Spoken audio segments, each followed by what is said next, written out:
Hello students, इस video में resource and development के पार्ट 5 इसमें हमको पढ़ना क्या है, रिसोर्सेस प्लानिंग। यानी कि हमें किसी भी रिसोर्सेस के लिए प्लानिंग क्यों करनी पड़ती है। Why do we need resources planning, क्यों ज़रूरत है हमें प्लानिंग करने की। इसका सिंपल सा है, देखिए यहाँ पे मैंने एक लाइन लिखा है, unequal and uneven distribution of resources. समझते हैं क्या चीज़ है ये। देखिए हमारे यहाँ जो भी रिसोर्सेस हैं, ऐसा नहीं है कि कोई भी रिसोर्सेस एक ही जगह मिलता है, सफिशिएंट एक ही जगह पे मिले। जैसे कि अगर हम बात करें, एग्जांपल दे रहे हैं कि Jharkhand is rich in iron ore but not rich in tidal energy. Jharkhand क्या है, वहाँ पर तो झारखंड और उड़ीसा का जो बेल्ट है वहाँ पर क्या है, आयरन ओर तो है, कई सारे मिनरल्स निकलते हैं, लेकिन क्या वहाँ पे कोई एनर्जी मिल पाती है हमारी जैसे विंड एनर्जी होगी, सोलर एनर्जी, क्या वहाँ पे वो रिच है उसके लिए? नहीं है।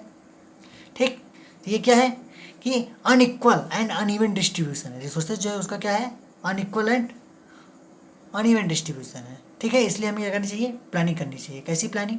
3 स्टेप में रिसोर्सेज प्लानिंग है।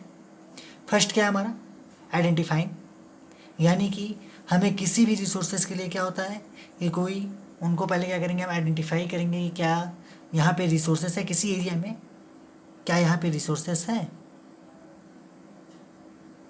मैप के द्वारा वहाँ पे पता करेंगे कि क्या यहाँ पे रिसोर्सेस है और कितनी मात्रा में है, उसका मेजरमेंट पता करेंगे कि कितना रिसोर्सेस है यहाँ पर। कि रिसोर्सेस का मतलब हम लोग पहले ही पढ़ चुके हैं कि जहाँ पे क्या हो कि इकोनॉमिकली प्रॉफिट हो, तभी हमारा रिसोर्सेस यूज में आ सकता है। तो हम पहले क्या करेंगे, आइडेंटिफाई करेंगे, वहाँ का मेजरमेंट देखेंगे कि कितना यहाँ पे रिसोर्सेस है। ठीक, फर्स्ट स्टेप हमारा। सेकंड क्या है हमारा, प्लानिंग स्ट्रक्चर। प्लानिंग स्ट्रक्चर क्या, what do you mean planning structure? तो प्लानिंग स्ट्रक्चर ये होना चाहिए हमारा कि एक इवॉल्विंग ए प्लानिंग स्ट्रक्चर,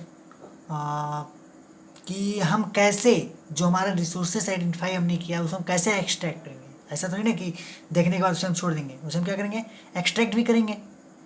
उसके लिए क्या करना पड़ेगा, हमको एक स्ट्रक्चर तैयार करना पड़ेगा, प्लान तैयार करना पड़ेगा कि कैसे कैसे हम निकालेंगे, हमारे पास कैसी टेक्नोलॉजी होनी चाहिए, कैसा इंस्ट्रूमेंट होना चाहिए, ताकि उसे हम क्या करें, निकालें, उसे एक्सट्रैक्ट करें।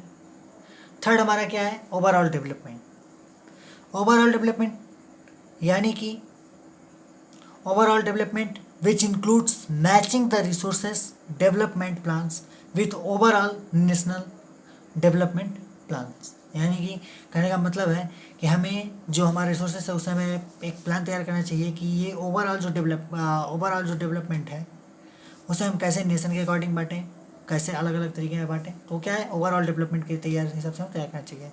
3 स्टेप का फिर से identification, where the resources and what amount, planning structure, जो हमारा रिसोर्सेज मिल जा रहा है उसे हम कैसे एक्सट्रैक्ट करें। थर्ड हमारा ओवरऑल डेवलपमेंट, यानी कि which includes matching the resources development plans with overall nation development plans. ठीक, ये समझ में आ गया होगा। अब हम बात करेंगे conservation of resources. What do you mean by that, conservation of resources? तो देखिए यहाँ पे नीचे एक लाइन लिखा हुआ है, there is enough for everybody, need but not for anybody greed. What do you mean by that? तो there is a wonderful statement given by our nation father Mahatma Gandhi. ये हमारे महात्मा गांधी के द्वारा कहा हुआ एक बहुत ही अच्छा स्टेटमेंट है। इसका मतलब क्या है, what do you mean by this? तो कहने का मतलब है, अगर हम रिसोर्सेस को ज़रूरत के हिसाब से यूज करेंगे, अगर हम रिसोर्सेस को ज़रूरत के हिसाब से यूज करेंगे तो they are sufficient for us. क्योंकि रिसोर्सेस क्या है, पार्टिकुलर हर इंसान की ज़रूरत के लिए है, हर इंसान की ज़रूरत के लिए सफिशिएंट है, बट किसी भी एक पर्सन की ग्रीड के लिए सफिशिएंट नहीं है। What you mean by this? We are using the resources according our needs, they are present in sufficient. यानी कि कोई भी अगर रिसोर्सेस है उसे अगर हम सही से यूज करें, अपने ये सोचे कि ये हम अपने फ्यूचर के लिए बचा के रख सकते हैं, तो क्या है वो बेटर है, पार्टिकुलर सफिशिएंट है, बट किसी की अगर कोई लालच के लिए सोचे कि ये मेरी लालच के लिए मैं इसे ज़्यादा यूज़ करूँगा, मैं इसे ये करूँगा वो करूँगा, तो हम तरह के अपने अंदर भावना लाते हैं, तो क्या है, वैसे लोगों के लिए ये नहीं है, ये खराब चीज़ है, उनके लिए अच्छी चीज़ नहीं है। कोई ये नहीं सोच सकता जैसे कि हम क्या होता है, खाना रखे हैं और खा रहे हैं तो उसे पूरा एक पेट भर के खा लेंगे,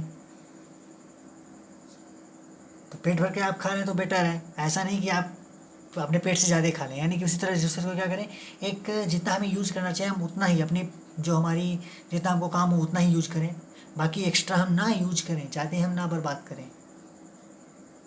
ठीक, इसी में गांधी जी एक और वाक्य कहे थे उन्होंने कि वो एक चीज़ के लिए अगेंस्ट में थे। किस चीज़ के लिए? मास प्रोडक्शन के लिए वो क्या थे, उसके अगेंस्ट थे। उनका कहना था कि हम अत्यधिक उत्पादों के विरुद्ध थे। वो क्या कहते हैं, अत्यधिक जो उत्पाद थे यानी कि ज़्यादा जो मास प्रोडक्शन जो था उसके क्या थे, वो उसके अगेंस्ट थे। लेकिन किसके अगेंस्ट नहीं थे वो, तो the production by the masses, उसके क्या थे, उसके वो अगेंस्ट नहीं थे, उसके पक्षधर में थे वो। ठीक, तो उनका कहना था कि हमारे पास हर व्यक्ति की पूर्ति के लिए, आवश्यकताओं की पूर्ति के लिए बहुत कुछ है, लेकिन कोई लालच ना करे। There is enough for everybody needs but not for anybody greed. ठीक, हमें क्या करना चाहिए कि जो भी हमारे रिसोर्सेस हमें क्या करना चाहिए, कंजर्व करना चाहिए। ठीक है, इसमें क्या हुआ है कि 1968 में क्लब ऑफ रोम ने एक बात भी इस पर किया था। उस बात में उसने कहा था कि हमें रिसोर्सेस को कंजर्व करना चाहिए। फिर क्या 1974 में एक बुक थी, स्मॉल इज़ ब्यूटीफुल, उसमें भी गांधी जी के बारे में फिर डिस्कस किया गया। स्मॉल इज़ ब्यूटीफुल में गांधीयन फिलोसफी के बारे में वहाँ पे भी बताया गया। फिर क्या हुआ, 1987 में ब्रुंटलैंड आयोग द्वारा फिर एक रिपोर्ट तैयार किया गया, उसमें भी उसके बारे में बात किया गया कि हमें कंजर्वेशन को जो हमारे रिसोर्सेस उन्हें कंजर्व करना चाहिए ग्लोबल लेवल पर। फिर क्या होता है 1992 में आवर कॉमन फ्यूचर से एक बुक बनाई जाती है, उस बुक को पब्लिश्ड भी किया जाता है। उसमें ये बात होती है किस चीज़ की, जो रियो डी जेनेरो थे ब्राज़ील में हुआ था, उसके बारे में भी बात किया जाता है। ऐसे कई सारी बातें की जाती है जो कि रिसोर्सेस कंजर्व के लिए बात होती है। ठीक है, तो थैंक यू। इस वीडियो में इतना ही। नेक्स्ट वीडियो में हम बात करेंगे लैंड रिसोर्सेज के बारे में। Thank you.